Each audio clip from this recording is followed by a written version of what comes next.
I'm going to present our quality plan, milestone 2 and 3 for the industrial project we are doing with Soramitsu company. The purpose of this presentation is to show how we're going to verify all the requirements that we have gathered, estimate the effort necessary for everything, and to present our quality control plan. For functional requirements, specifically for use cases, we chose to have a demonstration with the customer in form of a session. We want to show that when preconditions of our use cases hold, all the flow of events happen as supposed to be, and and that all post conditions hold. However, if we change environment and have preconditions don't hold, we will demonstrate that behavior is correct, no errors occur, all exceptions are handled as supposed to be handled. And then gather feedback from the customer to get to know if we are going to the right direction and that the use case happen as they envision it. User stories will be verified in form of acceptance test, scenario testing on system testing layer of. So we will go to CI/CD pipeline a bit later. So we all know that each user story should have acceptance test, and this acceptance test is used as scenario testing in our CI/CD pipeline. We ensure by employing this, we ensure that while demonstration session with our customer, everything will run smoothly without errors. For quality attributes, for each of the prioritized quality attributes, we have a specific method of how to assess the metric that we've chosen for evaluating it. Test environment, required tools, training required to get acknowledged with this tool, and how we're going to track results. In the comments for our previous iteration of this quality plan, we've been said that we should pay more attention to result tracking. We added more information about it to each quality attribute. For example, for availability, we decided to keep it in log files and CSV files, and then analyze it using the tools that I will go through later. Our quality control plan, let's talk about it.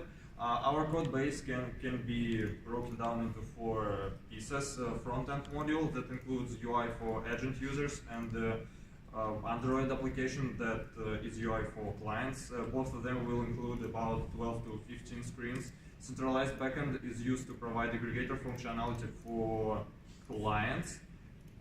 And it will have about 15 API endpoints of REST services. And decentralized backend will provide about 5 API endpoints, and it will provide storing data in the blockchain, Hyperledger, CRM functionality for agents. So once again, we have such artifacts as screens for UI and API endpoints for backends. And for each artifact, depending on its difficulty, we predict to have from 4 to 6 tests written, depending on its cyclomatic complexity. We don't have so the level of cyclomatic complexity in our project is pretty low as far as we see it right now. Our CI/CD workflow helps us a lot for automating our testing. We employ GitHub for code review. However, it happens only after. So when we want to commit something to GitHub, Circle CI is triggered, and it runs all the tests that we have specified for our code base. Then, when testing is fine, it builds new image to deploy in Kubernetes, and then it is stored in Google Container Engine. So this way we want to employ Agile with all of this beauty to automate everything and to have all the iterations deployed at the end of each each sprint. So centralized backend is tested mostly by NetMesh, is responsible for it. It is tested using unit testing, integration testing, regression testing, and system testing. All of these layers of testing happen during our CI/CD pipeline, and we estimate to spend about 40% of time spent on development on it. We decreased the time spent from 80% due to. So we found out that basically so much complexity is not very high. That's why we can spend less time on it. Measure of adequacy for unit testing is 100% feasible basis paths coverage. We consider it doable due to, again, lower cyclomatic complexity. Regression testing and system testing ensures that we run 100% of our test cases, and all of them should pass before code being deployed and committed to master branch in GitHub, and before being code reviewed by our teammates. Decentralized backend, I'm responsible for its quality. It employs the same testing techniques as centralized backend. However, to help us, QA team from Soramitsu company proposed help to us. However, it will happen only after deployment of the. So what we consider the last iteration. So then they will review it one more time before going to production. Front-end quality is assured by Marat. He provides unit testing for HTML components, and then he manually tests all the screens to work correctly with API endpoints. He does it manually. It is estimated to spend 35% of time spent on development on it. Android application is tested by Alexander Filipov. So Android part is not in priority for us due to what our customers said. Therefore, we provide only unit testing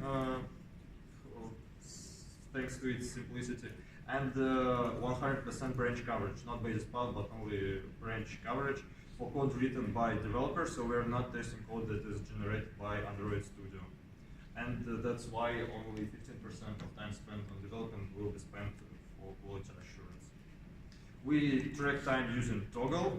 It helps us to predict how much time we will spend in future on the same tasks, to evaluate our backlog and user points, and adjust project scope if we have spent more time than expected or less time. Here is the list of the tools that we expect to use. Total estimated time is 160 hours. Thank you for your attention. That's what I call very solid participation.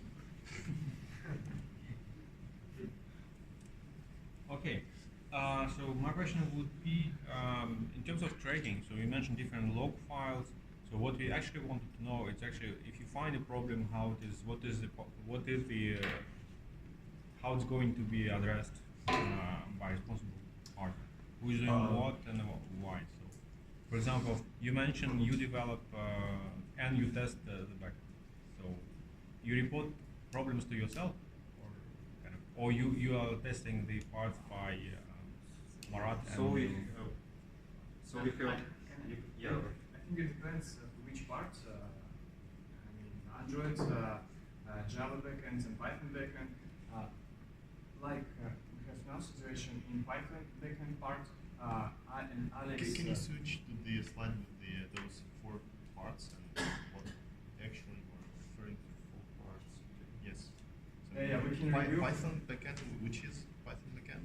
Decentralized backend. Yeah, it's like self-host system. Yeah.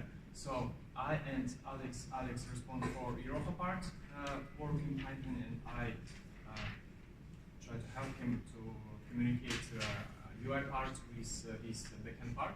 So if Alex makes some changes and make tests, and I can review his work, and also he can review my work when I contribute my part in GitHub. Or will or do review.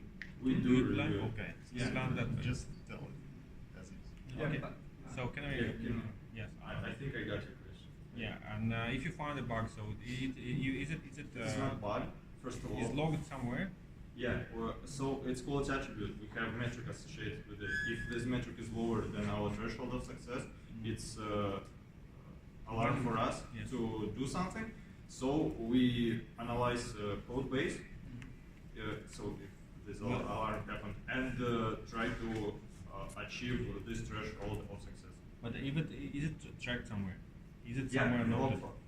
so these log files, we track this metric. It's kind of That is, issued and GitHub, or it's kind of something that you can or It just depends on quality attribute. For example, how for you track the availability. progress. How do you track the progress? Are we for that one, so we get that? We Yeah, don't track so the again, progress. it's not progress, it's threshold of success. We should achieve it Okay. all the time. We don't want to achieve it at the end of the project. We want to achieve it all the time. Maintain it all the time. And yeah, that's right. So for example, for availability, system should be available 99, yeah, I believe it's 99% of time. We have log file system was available or it wasn't. We find this percentage. If it's lower than 99%, we see that probably our redundancy is not working as it's supposed to be. So we add new server on the Kubernetes or whatever we use. And after it, we track results one more time for another couple days to ensure that it's really 99%. Okay. It's for availability, it's different for other. But okay, I get what you want for it. In the slides you have mentioned like estimated effort for each type of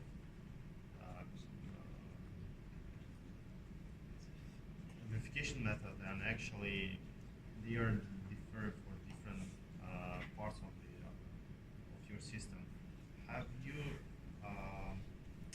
come up with these numbers? That, let's say, are they just what you? Let me rephrase it. How confident you are about your guess? Yes, how you come up with these numbers? Are they based on some your estimates and some tracking numbers, or that's just your guess? No, it's not based. It's based on the importance of the project. So, like the decentralized backend is very important because it's used by two other applications. But on the other hand, the decentralized Python backend and the mobile application is not very important. So we decided less time on that, but we would spend more time on testing the centralized backend and the lower part. Okay, so actually we have discussed that usually testing could take more than Yeah, and 50 also we and- employ tracking. Yes, That's right. And actually, do you have risk defined regarding this issue? I mean, that your estimates could be not very correct. And do you have a time budget for the allocated for Yes. these risks? And do you have this We have risk time in- budget allocated for quality assurance. Okay. And what is it? We How much? right now it's 1.5. So it's 1.5 month. In hours it's about. So I don't remember, but yeah, it's about 40%. 40% of time left. Yes. So basically, you say I have 100% of the effort. I plan to finish within 60, and the 40 are the budget. No, 40. I mean, is spent on testing.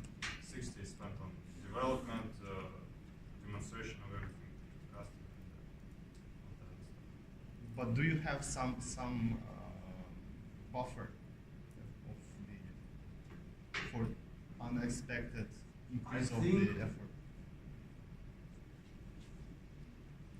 So I basically, think if the tracking That's just common sense. Here we have a lot of buffer. It's like twice more time than we actually need. You're being honest.